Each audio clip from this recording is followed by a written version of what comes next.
So welcome back once again to the Claret Blue View with me, Will Pugh, on the We Are West Ham podcast. A special occasion this week because the YouTube video and the podcast is being recorded in person. I'm delighted to say joining me is my colleague, good bloke, Sun Sport news editor, Mike Anstead, massive West Ham fan. I had the luxury, the pleasure indeed, of doing a couple of European away days with Mike in the past. Mike, brilliant to have you with us on the show this week, doing it in person, which is a rarity for the We Are West Ham podcast. But you've sort of been quietly dropping hints for a while that you wouldn't mind featuring on the pod. And to be quite honest with you, this is a new feature we're doing this season, the Claret and Blue View. We do opposition views every week.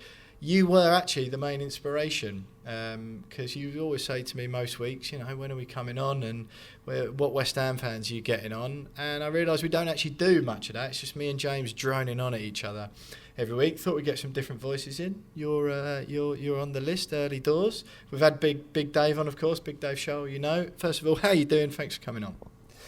Well, thanks for having me, Will, and thanks for making me sound so desperate to get on this podcast in the first place. It feels like the completion of life works. But no, it's been working for, isn't it? Absolutely, been working since this moment. But no, thanks for having us on. It's good to talk about it. Obviously, you know, I've been watching the pod, listening to the pod as well. Had the pleasure of being at the occasional game with you, which has always been good fun. And yeah, here to chat with whatever you want to chat about. Absolutely. Well, look, I mean, I think our most iconic... What have we done together, first of all, so far? We've done... Because you were a bit of a globetrotter last couple of seasons as well, enjoying the European journeys. What ones have you done? Glory Hunter. Yeah, like exactly. Globetrotter, Glory Hunter. So I've done Severe away, which was a lot of G&Ts, which was good fun. Yeah. And Frankfurt away. Yeah. Which was great fun, although not the result we wanted. Quite. And the final last season, of course. So iconic. that was fantastic to be in Prague. That was a real privilege.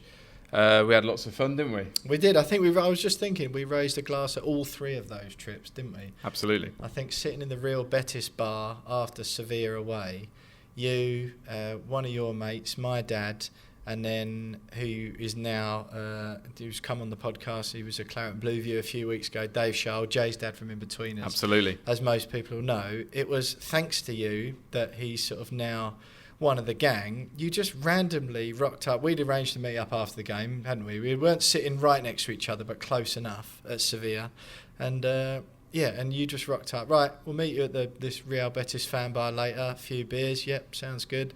Me and Dad have rocked up, and there's you sitting there with Jay's dad from In Between Us. Absolutely, yeah. I mean, it's still a little bit surreal looking back at that one. So I was with one of my friends, Matt, who you've got to know from meeting him originally on that trip. So we were sat in the we had to get tickets in the neutral end neutral area for that game because we couldn't get a ticket in the away end. And we were sat there just watching the game in the first half, getting into it, all that sort of stuff. And then my mate was nudging me. My mate Matt was nudging me, going, I swear this guy next to us, there's something about him. So I sort of, you know, try not to be too obvious, sort of glancing over and sort of like, he's not ringing any bells for me. So then half time, we went down and got a beer. And my mate was like, I'm sure I recognise him. I'm sure he's an actor. So I was like trying to think, sort of racking my brain a little bit. And I've got to be honest, I watched In Between Us, but I wasn't sort of nailed on. Same as me, to be honest. Yeah. It wasn't sort of one of these like, you know, I know every meme, I know every sketch. I sort of watched it, but never sort of, you know, obsessed by it. But and then second half, we go and sit back down, and he's my mate Matt's again looking at me like, I'm sure. So I just turned around and I was like, you know, hello fella, how you doing? You know, got to chat. And he was actually I hope Dave won't mind me saying this, he was actually on his own. I think he had a mate who was supposed to be at the game, of course, didn't turn up for whatever reason or couldn't go on the trip. So just got talking as you would to anyone, sort of, how you doing, mate? Yeah, it's Dave, I'm Mike, this is my friend Matt.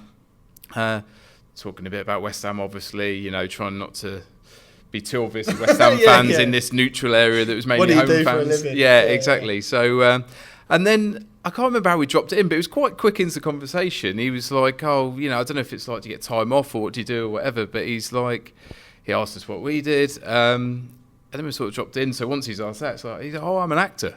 Oh, right. And then my mate Matt just turns around and he goes, I'm sure I recognise you from somewhere. And he's got that look, here we go. Yeah, Jay's dad from in between us. So we went through that whole thing. We had a good laugh. Top bloke, Dave. We watched the second half together. You know, it was a good game. Obviously, that was the first leg before we got back for the second one. But he was great value. He was on that trip. So we were walking out of the stadium afterwards. And because he was coming on, I remember, like, we'll walk back into the main city. What was it? It was what, 15-minute walk, wasn't it? Yeah, I think something like that. Yeah. So we were walking back in city, and we were just like, well, look, we're going for a few beers. We're meeting you and your dad. So come along. So yeah, plonked down, and then obviously you guys turned up and did a double take. Yeah, no, I mean, I still look back now at those trips, and look, I'm flying off to Greece on Wednesday morning. I know you were tempted when I said to you the other day. Still tempted. And it's just, it turns out I'm going on my own in the end. James, who I think you've met, James, who we do the podcast with, of course, he couldn't make this one. My dad wasn't able to, and I was just like, maybe I'll leave it then. I'm like, no, West Ham are playing Olympiacos. I'm sort of fortunate enough to have the means to go and the opportunity to get a ticket. And I was like, no, I've never been to Athens. It's amazing. And those times, particularly that Europa League trip, I know we were chatting, we'd chat in the office, went ahead of any of the draws, like, what you doing? It sort of became the focal point, didn't it, of our next couple of months, sorting out holidays, days off, swaps, and sorting out flights. When you're getting the flights, what do you reckon your chances are on tickets? And it's stressful, but at the same time, it would just, I'll never ever forget those memories. And you mentioned those games there, we were at all of those together. You don't forget them. And it was, as a West Ham fan, it was just amazing. And I'm still got that mindset of, when's it going to end, I think, a little bit. Yeah. But we've kicked off a few of these things with chats about the European games, and you're not loads but a smidge older than me. Are they like they're That's very generous of you. A bit more than a smidge, but yeah. Are they like the sort of peak or up there with your greatest ever West Ham memories as well? I think so. I mean, look, I've been at playoff, the playoff final when we won. That's a fantastic day. That's great fun. You're at Wembley, all the build up to it, and you've got the relief of you've got promoted, which is an achievement, isn't it? It's you don't quite count it as a trophy, but you've won something. You've achieved it. You got over the line. But yeah, I mean, I think those European games are so much fun, and you're right. And I think as the thing for me as a West Ham fan was, we're very rarely in Europe. Yeah, I know we've obviously had now back-to-back kind of seasons as such, but on the whole, we're very rarely in Europe. And I think, and I don't want to be unfair on Man United fans or Man City fans, or... You can do if you want. Well, it'd be unfair, but, teams that are regularly in Europe, and particularly the ones who moan about being in the Europa League. Oh, big time. I wish there was a button where you could just deactivate yourself and, they're just thrown out of the competition. Yeah. But... So it's always that thing of, well, when are you next going to be there? Obviously going on and winning it last season was amazing, and that was fantastic. But just the experience of being, with West Ham fans, all having great fun, the build-ups to the game. It's just a fantastic experience. The memories, the people you meet. Like Dave is a classic example. Yeah. Consider him a mate now, and he's kind of he's Jay's dad from in between us. But but I think they're amazing memories. But I think it's just making the most of it. So I when we decided we were going to go to Sevilla, I said to my partner Hannah, I was like, oh look, going for this one. It's a fantastic trip. It's West Ham away. It's Sevilla. It's going to be warm in Spain while it's freezing back here. It's just going to be a great trip. And I dropped in the words, it's a once in a lifetime opportunity, thinking that it's Sevilla. Sevilla basically own the Europa League, and they just have to win the tournament. So I was thinking, well, we'll probably get knocked out. So that's go for it. So went on that trip, fantastic, and then obviously we got through. Then it goes. I didn't go out to Lyon. I know obviously you were there, texting from the way in to sort the flights for Frankfurt.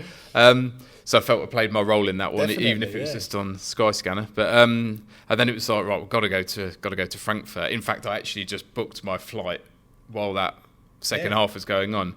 At Lyon away, Lyon away for Frankfurt, and then I, it's kind of, I would say I told Hannah, I sort of dropped it into conversation the following morning over breakfast, and she's just turned around to me and goes, "Well, why do you need to go? You said Sevilla was a once in a lifetime opportunity." And then you just explain again. To be fair, she was absolutely fine. But it was a once in a lifetime last 16 game. This is a once in a lifetime absolutely. semi-final. Absolutely. So even though there has been more games than I've expected, I think we probably all expected, and we won the trophy, which was amazing.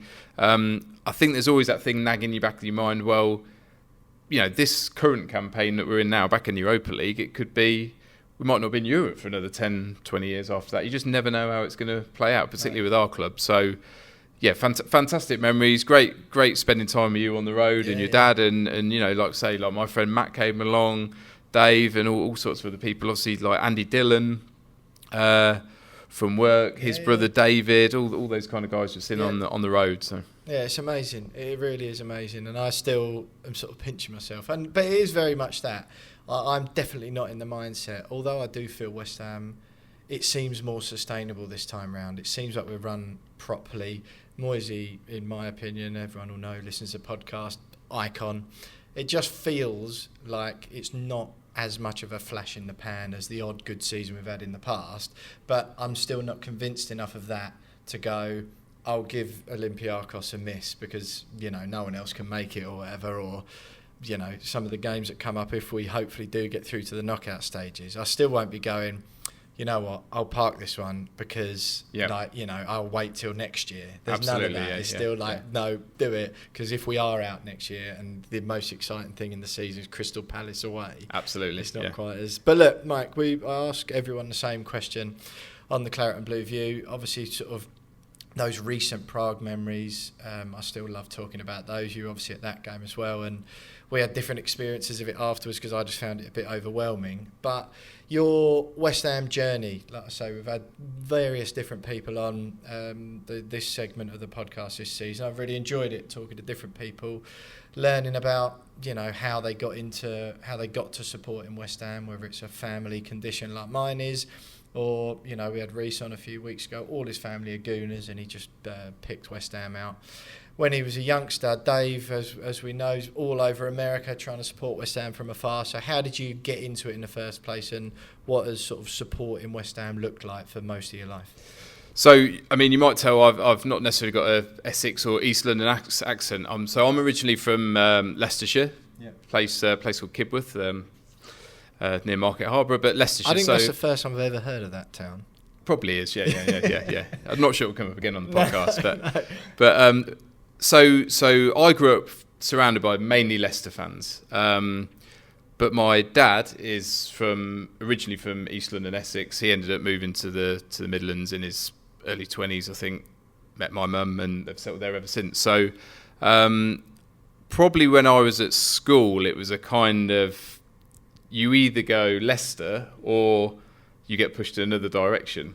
I suppose you could end up supporting. At the time, Liverpool were huge when I was a kid, and then it obviously turned into Man United's domination. But I kind of, without doing a hell of a lot of research, really, just quite like my dad pushing me softly in the direction of West Ham, but not all the time. And it started from there, really. So we would go to, my first West Ham games were actually going to watch them at Leicester. So of course, the old Filbert Street, which is a great old stadiums, Terrace House and all that. So that was the kind of, start of Di Canio era. So you're talking about games in the late 90s, really. Yeah, I'm trying to tell people that you're a smidge older than me. My first game was 97. Yours must have been like the Morley era. Yeah, exactly. And all that. Well, no, I wish it was. So I mean, I haven't in terms of West Ham home games. Really, I wasn't going till I'd moved into London, just because I didn't really live here. So I was watching them away, and even stuff like Rushden and Diamonds, when we used to have the Dr. Martens sponsor, used to play there every summer. They used to always, me and my dad would be, right, we're definitely going to that. Remember watching Frank Lampard, Di Canio and all those lot playing there. So that was always great fun. So a few games in the sort of Midlands. And then I went to university in Central Lancashire, which is up in Preston. So I'd go and watch away games up there. So I actually got quite lucky in some sense, some of the games I saw, and very unlucky with other games. So I was at Old Trafford when, not the FA Cup game, the FA Cup game. So you always have to remind yourself, there's two games. There was obviously the Barthez one with, he's going like that, and Di Canio, ice cool, carries on and scores. I was at the other victory, which was Jermaine Defoe's header at the far post. Jermaine Defoe, what's he, like 5'6", if Was that a night game? No, I think that was maybe the 5:30 Saturday game. Right, I'm sure it was. It was definitely. Yeah, it was definitely Winterfell. I'll have to look at the exact date, but I mean that was a poor team we had. Yeah. I remember TT Kamara came off the bench as a sub, and the one thing he did, he stood on the halfway line, got the ball, turned, had no one in front of him, and just kicked it 50 yards out and thrown. It's like watching the Rugby World Cup, and you were like, kick of a touch. Honestly, and you thought, blimey, we sold Rio Ferdinand to get him and Rigobert Song in. So that was a great game to go to. Went to a couple of others. Went to Bolton, and I had a big mate who's a Liverpool fan there, so I went to 2 Liverpool games. I think we used to always get smashed. Get smashed at Anfield. So that was not great, and I was in the cop for that one. I had no choice. So you just sort of stand there, hands in your pockets. First goal goes in, second goal. Pretended to be buzzing when the fifth one goes in. Like, I'm going absolutely. But the worst one of the lot. So I tried to convince a couple of mates, do you want to go to West Ham away at Blackburn? Yeah. On a Sunday afternoon, I was like, come on, we haven't got anything better to do. I mean, we're students, haven't we? We've got anything better to do. Yeah. Go, we'll get some tickets in the way end. So couldn't convince anyone to go, so I was like, sod it, I'm just going to go. It's like, hour on the train from Preston, go up to Blackburn, Ewood Park, good fun, Got, all right team, but, we're struggling, we'll be okay, it's only Blackburn, watch it. Of course, that's one of the games Thomas Repka gets sent off in. Oh, blimey, so I can't remember what the score was when he got sent off, but he got sent off either just before half-time or just after half-time. Yeah. I think he smashed up the dressing room. But we were, from memory, I don't know, we might have been a goal or two down, but we ended up second half, it was another goal. And it got to 6-1. Yeah. And I was like, oh, mate, I might think about going. I was just about to get up and go, and then the 7th one in, and I thought, I'm definitely going now. I've had enough. Going on your own, Blackburn away, lose 7-1, that was probably the lowest moment. Point, but weirdly, it kind of, by that stage, you kind of hooked. So I've almost ended up, just through circumstances of where I grew up, doing more away games. And then I moved to London, got my first job down here on the Barking and Dagenham Post. So they had a West Ham reporter. I was covering Dagenham and Redbridge. And then I'd get to go to the odd West Ham game to cover them. But also I was going to games as fans, as a fan. So that was great. So go to all sorts of, games at the weekend or midweek ones. It's fantastic. It was, you get the real buzz for it. And it was all those, you'd heard about Upton Park. Yeah.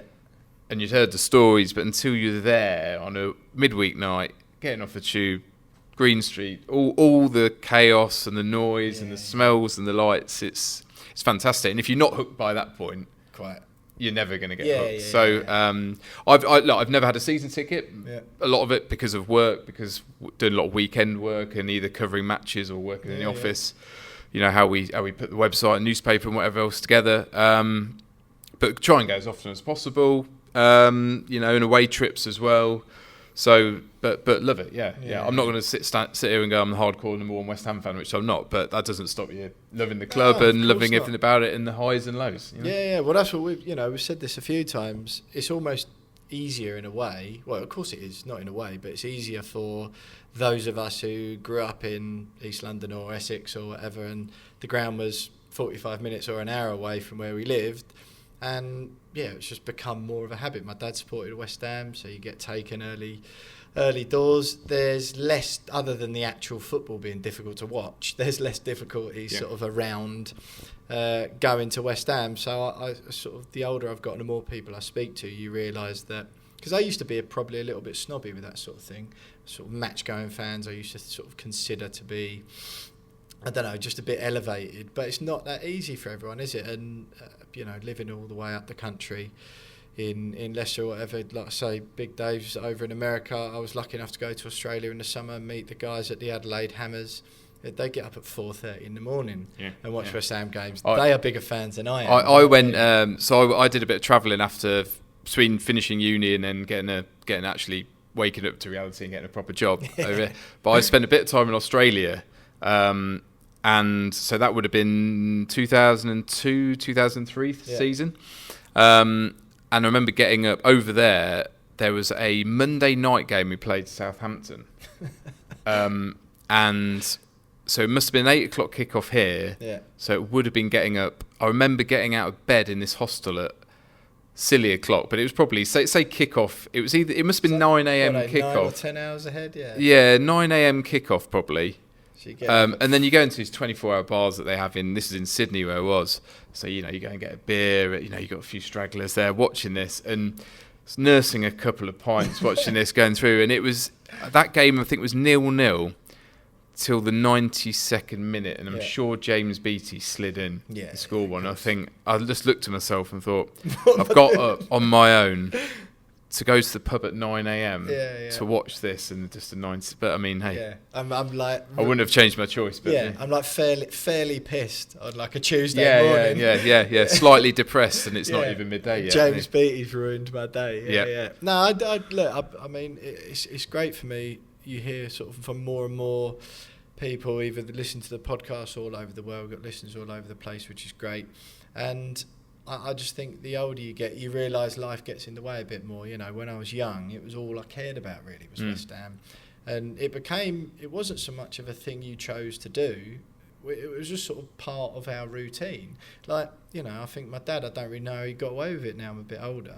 But like, big family birthday parties or whatever, and he'd be like, oh no, we can't, West Ham are at home. And it was just like, that was just normal. That took priority, that was it, no questions asked. It would have to be a really big deal for dad to go, all right. Like a proper, maybe a family wedding or something. Go, his own wedding. Yeah, no, I think he had the foresight to make sure that was in June when West Ham had no chance of getting in Europe. But listen, current form, I want to talk to you about a bit. We've been speaking a lot so far this season to the Claret Blue View guests about David Moyes and Declan Rice have been the sort of main two streams. I think the Declan Rice ship has sailed now. Everyone's got to let it go, mate. Yeah, exactly. Yeah, everyone's sort of on the same page about that now. Can I just make one point about Declan Rice very, very shortly? Which Declan Rice, full respect, and look, he left on the ultimate high, and I think he actually handled that exit really well. At no point through his toys out the pram, forced to move. We all knew it was going on. Not just as West Ham fans, industry we worked in. You knew that Arsenal deal was going to happen one way or another. But what I say annoys me, it doesn't annoy me. It makes me laugh. But I remember a way that actually enrages you. Yeah, slightly annoys me. But Arsenal had a game earlier on this season. I can't remember, like the second or third game of the season. They played Crystal Palace away on a Monday night, and they win 1-0, I think, but they had a player sent off. I can't remember who got sent off now, can you? Yeah, had a player sent off. And basically they saw out the game. It's Crystal Palace away. Not a bad team, but saw out the game. The next morning, the Arsenal fans on social media, some of the people in here will remain unnamed, coming in like, wow, Declan Rice, did you see that last night? The game management, all this. I turned around and went, they're treating him like he's some academy kid that plucked out and had to drop in the first team because of an injury crisis. That's when you go, wow, did you see that? The way he dropped in. I turned around and I'm like, you spent £105 million on him. He's on England's first choice. Yeah, he's not even an unpolished diamond. He is your polished diamond. That is what he should do. And he did play really well, I'm sure, but acting like he's just some lad that plucked from obscurity is ridiculous. Anyway, that's my rant over. You're right. It's funny. That is the running theme, especially now. It's almost universal, uniform. Everyone we've had on, you ask about Declan Rice, says exactly that. It's like, amazing the way he left. Fine. Steve Hart that we had on last week, great interview that was. Who just said, he's obviously a weirdo, Declan Rice, but he was our weirdo. Now he's playing for Arsenal. He can't bear it. But the uniform thing everyone said is like, Arsenal were like chatting as if Arsenal fans, as if like they've taught him how to play football in the 2 months since he's been there, since they paid a British record fee for him. And he starts for England. He started for England at the Euros Yeah. final. There's a reason that he's been a good player for ages. Exactly. And that is exactly. that is the one thing that people remember. So you're by all means feel free to you're all by all means free to fire a couple of shots at Arsenal fans on the podcast. Moisey is a difficult one. I'll ask you if you don't mind. I want to get your thoughts, but just another sort of brief answer like that, because it frustrates me that I even have to ask. I've been through this. Everyone who listens to the podcast knows my thoughts. It annoys me that it would almost feel like I'm not doing my job properly as the podcast host to not ask guests about David Moyes, who in my eyes is our best manager of easily the modern era, probably top 3 of all time. But I have had some people come on who argue against it and make some fairly salient points. They don't convince me, but just sort of briefly, if you can, Moisey. I mean, I'm a big fan of David Moyes. Look, he is not a supposed, this whole Big 6, Big 7 Premier League type manager. He probably knows that by now. He had his big chance at Man U and kind of blew it, didn't he? But I think he's brilliant for us, given the amount of car crash seasons we've had in the last 20, 25 years. He's done extraordinarily well, and I think he's a good figurehead for the club. I think he speaks well. I think sometimes tactically he can be a little bit one-dimensional, but he's not the only manager you throw at that. But he's a good bloke, but he's made some really good signings, and I think he created a pretty strong team that's got a good bond. From what he's got, we've spent a bit of money, but everyone spends a lot of money in the Premier League nowadays. But to get us where he has and to win that European trophy was just fantastic. What can you do at West Ham with the West Ham he inherited? I don't know what more he can do. And I think it's always it's sort of twofold. This thing of, I always look at it, go, okay, well, if you want to sack David Moyes, if you're a fan and you say I want him out, okay, my first question is, fine, who are you getting in? Yeah. So Brendan Rodgers, maybe? Brendan at that level? Brendan Rodgers was supposedly going to be the next Tottenham manager, then he was going to be the next Man City manager, then he was going to be the next Man United manager, and now he's back at Celtic. I mean, I don't think he's a bad manager, but, he's not the worst name I've ever had linked with it, but we sort of go, well, people say let's get rid of Moyes, but then who is the genuine option? I mean, you could argue we'll sack him tomorrow and get Graham Potter in, but is Graham Potter going to be any better than what David Moyes does? I think everyone has their sort of cycle, and at some point, I think with David Moyes, he'll get to the end of that cycle. I mean, I do worry that not signing a striker this summer, does that ultimately become the undoing of him? I don't know. But otherwise, I think we've signed really well this summer. We left it late, but I think, Alvarez, good signing. Kudus, good signing.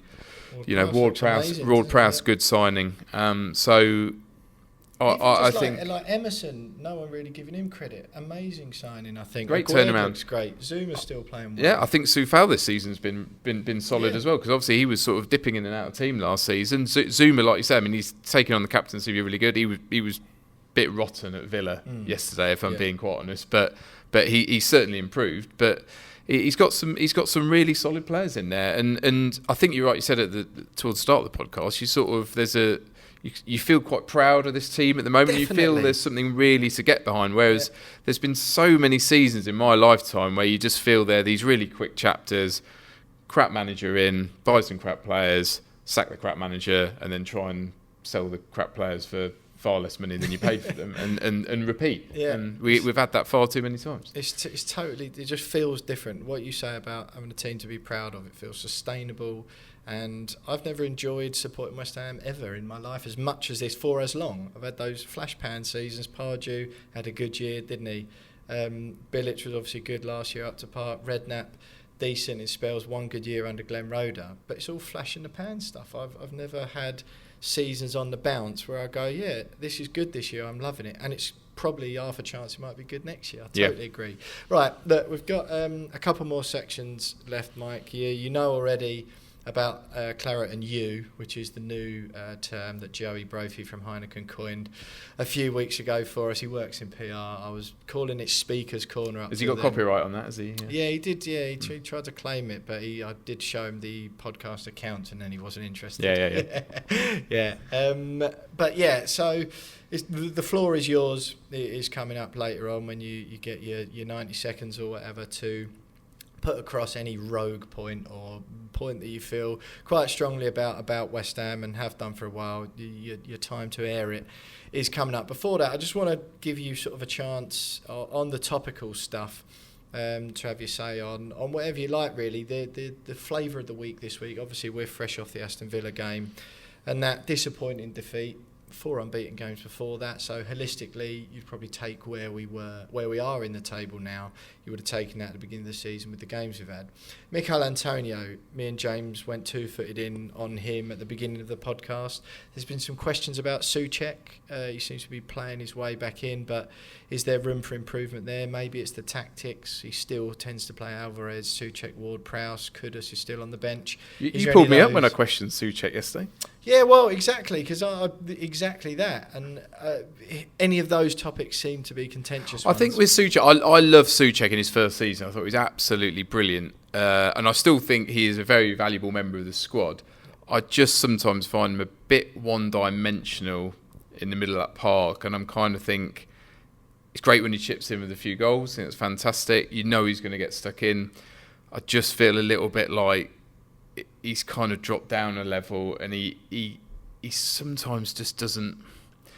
I'm trying to not be too unfair on him here, but he's a bit one-dimensional. I think at times it's kind of he's not a hard bloke to figure out. He's not a hard bloke to run around. He'll win the balls in the box, and he'll chip in with some great goals, and he'll always run from box to box. That's fine, I'm not questioning that. But if we push on, is he one of those players that you keep as part of the squad, but perhaps he's not in your starting 11? Yeah, fair enough. It's one of those, Souček's one of those players where you're guaranteed he's run the furthest every game. Oh, absolutely, yeah. Souček covers 15 kilometres at the week, and I think I told you about the Newcastle game. He scored the goal, obviously. I think it was his stats were like probably, 74 kilometres covered or whatever. 1 goal, 4 completed passes, or something like that. But yeah, no, I feel what you mean. What about this Kudus thing? Because is it annoying you? He's not starting. Moyes likes to bed players in slowly. Does it wind you up that would you like to see more of him, or probably instead of Souček, or does that change the team too much? Well, I mean, I think if you're going to have Alvarez and Ward-Prowse sat there, and then you're having 3 behind our striker, if you're looking at Paqueta, who probably has to do some running, as in backtracking as well as running forward there, then you're 2 wide people, obviously Bowen on the right cutting in, then there's an opportunity for Kudus there. Obviously Ben Rama's one of those players that's been playing there a fair bit. So I mean, I think he out of the club before Souček. Goodness me, Ben Rama couldn't even be in this conversation. Oh well, I've seen far worse players in a West Ham shirt. But the I think with Kudus, I think he's probably not helped because I think that move was probably landed on him quite late. So he was playing for Ajax, started the season, scored the hat-trick in the game 2 days before he signed for us. So I wonder whether there's just a bit of bedding in. Yeah. Perhaps you're right, perhaps Moyes been a bit overcautious, but I think maybe he just needs to pick a home game, which could be the Everton one, and go, right, here's your chance. You're starting. Show me that I'm going to start you, and show me that I can't drop you after this. Yeah. So I think there'll be that opportunity soon. But I think if you're going to do that 3 behind the striker, for me, it's key Paqueta. Yeah. I mean, Paqueta's our most naturally talented player by a country mile. But when he first joined, I felt that 1 in every 2 games, he was, for want of a better phrase, pissing around a little bit, doing silly tricks and flicks. I was about to bring it up. Yeah. So doing silly tricks and flicks, doing an outrage. It's like your mate 5-a-side. Yeah, it's your mate 5-a-side who's doing that ridiculous, trying to do a Rabona-y, like, mate, just pass it straight through. I'm there, I'm going to score. But we had it at Villa. But now I feel like it's 1 in every 4 or 5 games. Yeah. But Villa, the pass back to Aguero, wasn't it? Or towards Alvarez, who committed the Alvarez, sorry. But that is a terrible. That's your definition of a hospital pass right there. That is just and there was the attempted overhead kick. That's one of those. I know that these are split-second decisions, but that's one of those, like, come on, you maybe think about bringing that down. And you've got a bit of room. And so, and in the background, we all know he's playing for a move to Man City. Let's be quite honest here. Like, if you play for West Ham, Man City, you're going to want to go, right? Hugging Pep Guardiola. Absolutely. But I sort of feel that if you're Pep, are those the games where you think, oh, is Paqueta right for us? Is he messing? Pep wants someone whose every game is just, he wants that Kevin De Bruyne character. Every game is scoring, assist. And Paqueta's doing it one game, and then the next game's all right, and then pissing around the next one. Then he goes back and... Yeah. Don't you think Pep has seen that he can do it? He'll get him in and go, none of that. All that fancy Dan stuff that you do, there's none of that anymore, or you don't have a career. Yeah, I don't. Yeah, absolutely. I think Pep. That might be better received coming from Pep Guardiola than David Moyes. Well, absolutely, because I'm clearly the best player at this club, Dave. I'm going to knob around if I want to every now and then. But I think Pep would. I think you're absolutely right. I think he would, and you see players like Grealish and whoever else who are told to kind of, right, that's your position. This is what you do. This is how you operate. But I also think they can work that out beforehand as well. Is he someone we can flick? You go from being number 10 and the best player at West Ham to suddenly being the fifth best player at Man City. Like, how do you react to that? Look at Grealish. He was the main man at Villa. First season at Man City, he was bang average. Calvin Phillips. Exactly. Yeah. So it's that tough decision. You always wondered, looking back, Matt Letizia, he was the main man at Southampton for 10 years. Great player. You always wondered, he never did it, but what if he had gone to, I don't know, Chelsea or Man U? How would he have fitted in as, the third, fourth most skillful player? But one quickly then. Mikel Antonio, this week on the podcast, I can barely get my words out. It was I just find it so frustrating, and it's a really weird situation I feel about it, because he's done good things for the club. He's always tried hard. It's almost not his fault that West Ham haven't been able to recruit an appropriate striker the last 2, maybe 3 seasons ago. Realistically, if we'd got our striking recruitment right 3 seasons ago, Mikel Antonio would have been benched for 3 years. As it is, we've bought Haller, Scamacca and Danny Ings, none of whom it appeared were right for the club, or more so the system, it seemed to me. So I almost feel bad giving Antonio grief. I still refuse to sing the Antonio song after Man United away in the FA Cup, where I'd gone all the way up there on a Wednesday night and he missed a couple of absolute sitters. So a mini little protest. I don't sing the Antonio song anymore. But I almost feel bad for giving him grief, because I'm like, well, it's not really his fault.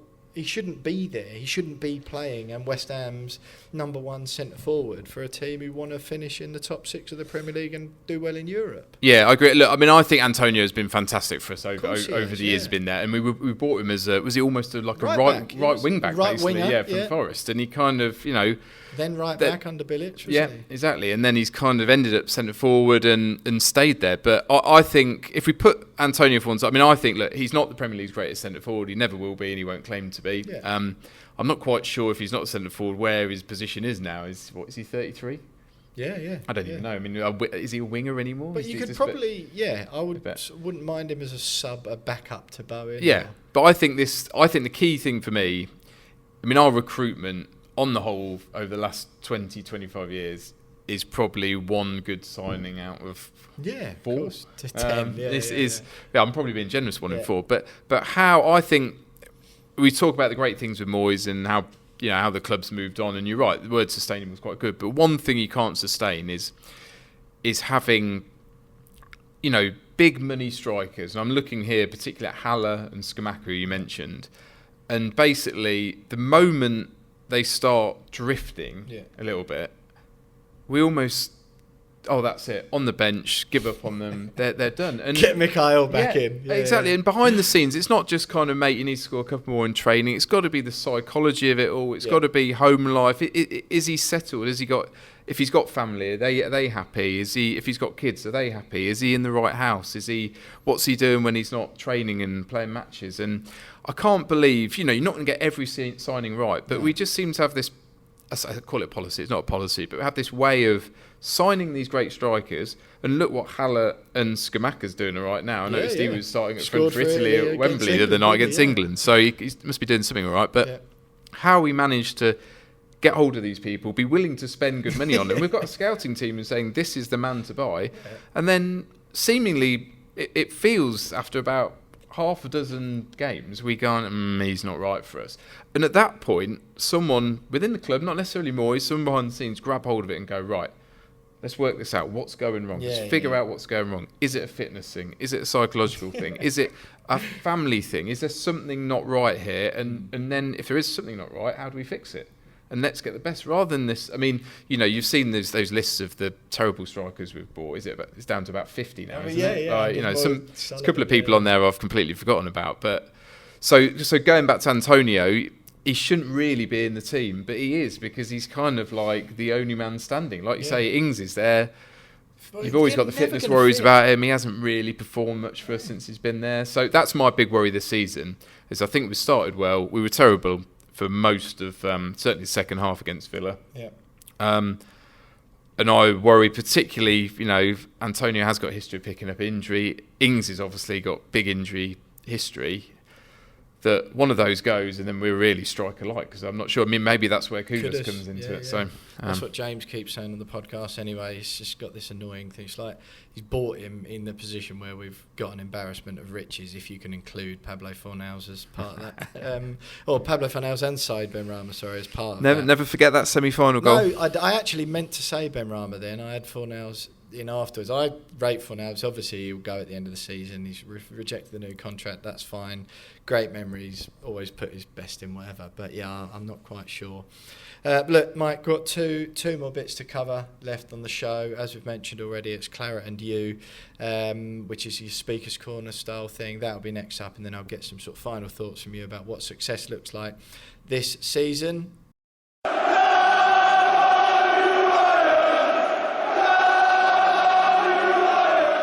So it's Claret You. Thanks again to Joey Brophy from Heineken for coming up with that snappier title than the one I had earlier in the season. So it's effectively a Speaker's Corner style thing. Mike, I have given you the lowdown before you come on the show, which I haven't done to a lot of our guests, to be fair. Special treatment. I do already actually know what you're going to say and the argument you're going to make. Just in case you haven't watched or listened to these before, this is when we get the chance, or give our guests the chance, on the Claret You section, to just say a point that you either chat about in the pub with your mates, or a thing you've thought or felt about West Ham that you think perhaps doesn't get enough coverage, just a rogue player that you've forgotten about and you want people to remember again. Basically, whatever you like. The floor is yours for the next minute and a half or so. We've had passionate defences of London Stadium. We've had people wondering and bemoaning the fact that West Ham have never had a good alcohol sponsor on the front of the Fair shirt. point. A la Carlsberg, Strongbow and Newcastle Brown Ale, the rest of them. We've had a wide variety of points made so far. So, Mike, the Claret You section, the floor is yours for anything you want to say about West Ham, past or present.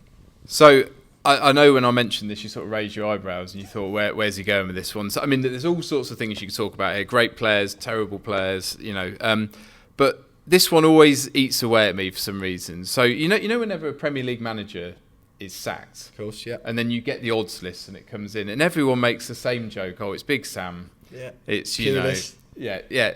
And then Curbs is always put on there, isn't it? And everyone jokes about Alan Curbishley, laughs their head off like, what a useless guy. Oh my God, Alan Curbishley. Treating him like he's like the worst manager in history, or like this laughing stock across football, right?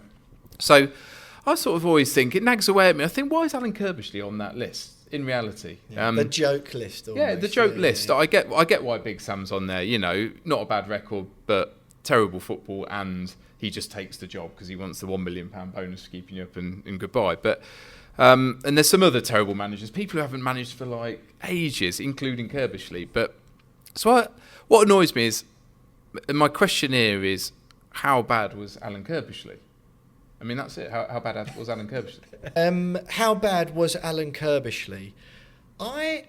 It's a peculiar one, that, isn't it? Because I think I often forget one of my favourite seasons, for not really seasons, but periods of time supporting West Ham was The Great Escape, right? So Carlos Tevez comes in with Javier Mascherano, the famous picture of Pardew posing with the two of them in the tunnel at Upton Park. Them two, their faces like, what the hell am I doing here? They're looking at the old chicken run going, what the hell? Pardew obviously gets sacked after an awful start to the season. Curbs comes in. He's the mastermind of The Great Escape, is he not? Carlos Tevez obviously on the last day of the season at Old Trafford. Curbs is there with the old celebration photos, water going all over him, Nobes all over him as well. And I whenever I think Curbs, I think Nigel Reo-Coker goal and victory against Manchester United in his first game. Reo-Coker giving it these ones to the Bobby Moore end because he'd been getting a load of grief, rightfully so, in the build-up. And even as you're saying it now, and even though I knew this is what you were going to say, I don't really remember how or why Alan Curbishley got sacked. That was sort of the beginning of what I call like the dark spell of West Ham. Where I just lose 10 years. Yeah, absolutely. We were talking about the Eggert Magnusson era, which was just dreadful. But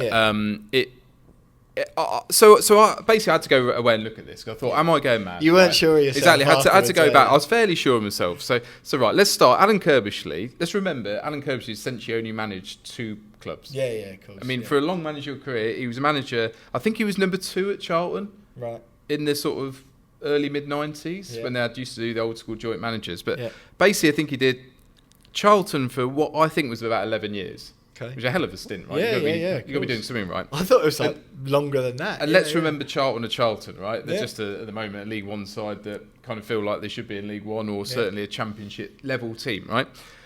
So he has that mad 1998 playoff final, the 4-4 Clive Mendonca hat-trick. Might be a bit young for you, but which gets them up. They do get relegated the next year, so I'll give you that. That's maybe a black mark on the CV. Yeah. Gets them back to the Premier League the following season, right? Year 2000. 2001, Charlton finished 9th in the Premier League. Yeah. Charlton 9th in the Premier League. Next season, 14th. Season after that, 12th. Season after that, 7th. Charlton finished a season 7th in the Premier League. Yeah. 11th. Yeah. 13th. Yeah. So, look, I'm talking mid-table. But they're not getting... That's where I remember Charlton. These aren't looking particular relegation battles, from what I can tell. Yeah, right? 2007, get relegated, but Curbishley's gone by then. Yeah, of course. Okay, so he finished 2006. I think Ferguson gave him a bit of a speech on the pitch and stuff like that. They did get relegated the following season, though, under Alan Pardew. Just put that one out there. Yeah. So then, his other club is obviously West Ham. So he joins us, I think it was December 2006. Right, yeah. So going into what you talked about. We just got humped like 6-0 away at Reading, I think, which was the beginning. It was the end for Pardew. Yeah, that was dreadful. Yeah, absolutely dreadful. So, and we'd got Pardew from Reading? Yes, I think we had, didn't we? Yeah. So just literally classic West Ham, 6 months after getting to the FA Cup final and finishing 7th or whatever we did the year before in 06, 05, 06. Yeah, 6 months later. We were hurtling towards relegation, though.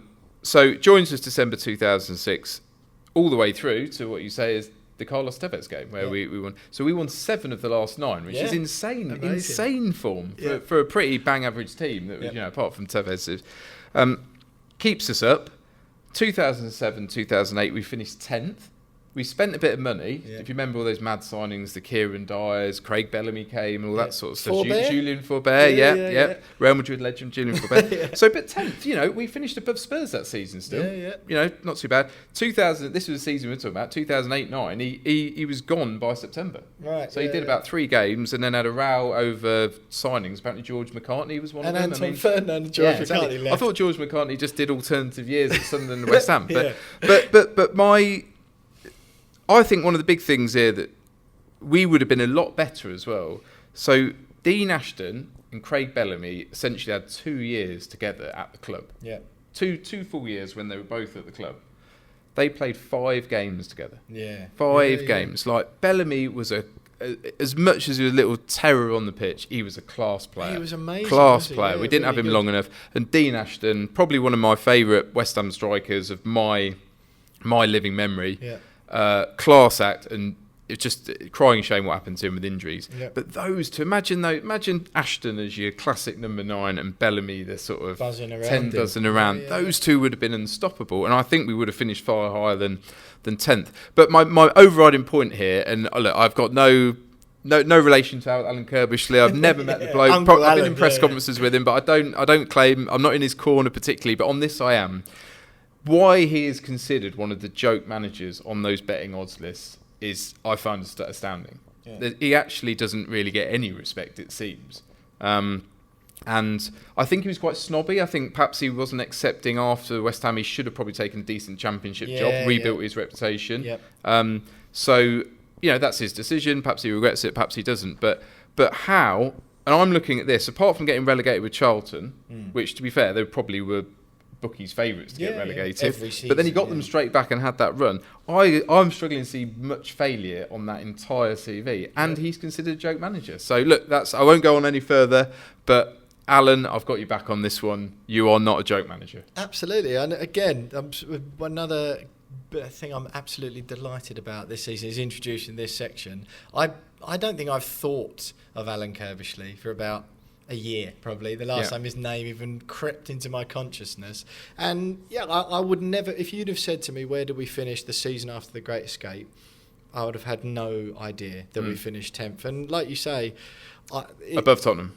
Yeah, well, quite. But it is just around when like I say, West Ham for me then just slipped into that void where it was then Zola, then you had Avram Grant, you had Big Sam as well. Just the average meh years. And I think, Curbishley, I don't really, none of it really stands out. And I think he was probably a victim. I mean, very glamorous, was he? He had terrible injuries. Obviously, Ashton was injured on England duty. Yeah. So that was, he had, what was it, leg break and ankle break, was it? Yeah, or was it just ankle? I can't remember. But an awful injury, basically wiped out the whole season. Bellamy was injury problems, played a bit of injury problems. Kieran Dyer. Injured in his first game, Kieran Dyer? It was pre-season, wasn't it? Did he break his leg pre-season? Was it? Yeah, I think. He did. I don't remember him ever really. Or maybe anyway, I can't remember. But another bad injury. Yeah. But I mean, whether we should have been signing Kieran Dyer is another thing. But he was all right. He was a very good player on his day, wasn't he? But I feel if we had all of those ones going at it, and there's a few egos there to deal with, but I think we would have finished probably higher than 10th. Yeah. No, I like it. I do sort of seem to remember that was the era as well.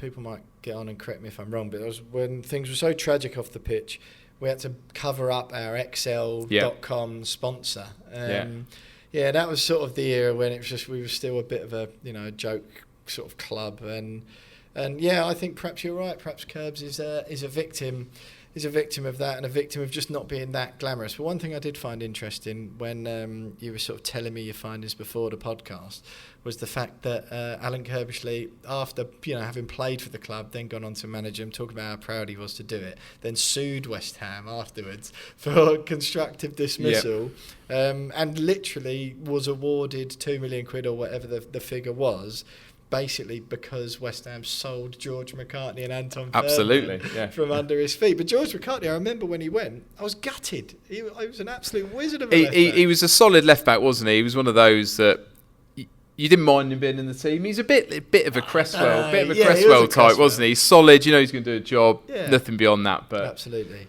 Well, look, Mike, absolutely loved that for your Claret You there. Curbishley, if you're watching, Mike's got your back now, thanks to Mike Sarvai. Hopefully a load of you watching and listening who may have laughed at Alan Curbishley in the past will show him a little bit more respect going forward. But Mike's been great having you on. Do you think Alan is watching? Who knows? I mean, what else is he doing? he hasn't looking at the bookies odds for the Bournemouth job. I wonder if he's going to be the next man down at the Vitality. But look, Mike's been brilliant having you on the show. Loved your Claret You there as well. Great hearing your insight on all the topical stuff. I just want to sign off, as I always do. What does success look like for you for West Ham this season, and then beyond, a bit more longer term for the club? What will you be pleased with, say, for the remainder of the season, and then a bit more into the future beyond that? So, I think this season, for me, it's all on the Europa League, because I think we'll probably struggle to get into Europe via the league. Obviously, you don't know cup competitions. I'm a big believer in go for your FA Cup. I think there's too many clubs who who toss it away and don't care. And I think it's give the fans that day out at Wembley. They love it.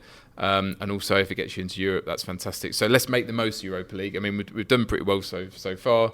See how we get on in Greece on Thursday. So I've kind of got this vision of us playing Liverpool in Dublin, which might be quite a spicy affair. Have you booked the flights yet? You kept on at me about as long as I don't have to get a ferry with the Liverpool fans. But I think the league's going to be tough. I mean, you look, you've now your traditional Big Six is a Big Seven now. Newcastle are up there, and then you've got Villa are flying, as we sadly know from getting battered there on Sunday, and Brighton are a solid team. So I think a top 10 finish, I think, would probably be a good finish, and let's see how well we can do in the cup competitions, including Europe. And like we said at the start, is you never know when you might not be back in Europe. Yeah, so definitely. if we went out, whether it's in the groups, knockouts, whenever it is, you never know when you might be back in. So let's enjoy the ride. Yeah, quite. And sort of longer term, then, is that sort of where you think West Ham just need to be for a few years, just to establish themselves as a regular top 10 side who are going to be floating in and around Europe, or is it sort of? Do you think we should be aiming for it every year? I think we should definitely be knocking on the door of that. What is it? You're looking at the top 7, aren't you? So there's always going to be teams who might fall a little bit. So there's an opening, but. It might even be 8th this season. Is that right with the Champions League? Is it 8? Maybe it's 8. Yeah, I mean the cups potentially as well. If all the British teams do well. Well, we've got 8 in Europe this season, haven't we? Yeah. I can't remember now. Because we won it. Yeah. Of course, we won it. Yeah. Yeah. I think we've got to knock on the door. I don't want to be a boring team that just finishes 11th. Yeah. I think that's actually quite boring. But I'd like to have Palace. Yeah, Crystal Palace, and it's a bit of your Wolves and stuff like that. Yeah. But I also at the same time like the stability we've got under Moyes. I feel like now, we go 1-0 down in the game, we're not going to cave 4-0 after half an hour. I feel like we might go 1-0 down, we might actually get an equaliser and go on to win the game. Yeah. So I just feel like we've got a bit more of a solid team. I say this after the Villa defeat, which certainly wasn't solid. So just a bit of that, keeping the academy players coming through. Let's go and sign a bloody striker at some point. It's I think there's optimism to be had. Absolutely. Well, look, Mike, it's been brilliant having you on the show. We've already agreed, to be fair, on the podcast, the part that me and James recorded this morning, that Mikel Antonio, age 39, is going to be starting up front for West Ham in the first game of the Premier League season, like 2028-29 or something. But, and he'll score 2 and 3 at the start of the season. Yeah, exactly. Yeah, and that'll be him. He'll still be doing his podcast with Callum Wilson, telling everyone how good he is. But look, Mike, it's been great having you on. Thanks very much for Pleasure. Joining us. Mike Anstead there, sports editor with the Sun newspaper, huge West Ham fan. I haven't been able to persuade him to come to Olympiacos with me, but I know for a fact once the knockout stages come round, you'll be telling Hannah once again what a once in a lifetime opportunity it is, and hope she doesn't remember Seville. Exactly. Look, do the usual. You all know the housekeeper stuff. Like, subscribe, follow, leave us a review. I think that's where the buttons usually are to hit subscribe. Yeah, if this is your first time watching, definitely do that. We've obviously got the podcast as well, so you can listen on there. Get us on Facebook, YouTube, Twitter at @WeAre_West Ham. You can buy us a pint if you want at buymeacoffee.com/WeAreWestHam. I'm Will Pugh from the We Are West Ham podcast. This was the Claret and Blue View with Mike Anstead, and stay tuned this week because you'll have an Olympiacos view live from Athens with me, which will be with you Wednesday morning or afternoon, depending when Jonesy can do the editing. And then we'll have an Everton view for you later on in the week ahead of Sunday's game against Everton. Thanks for watching. See you next time.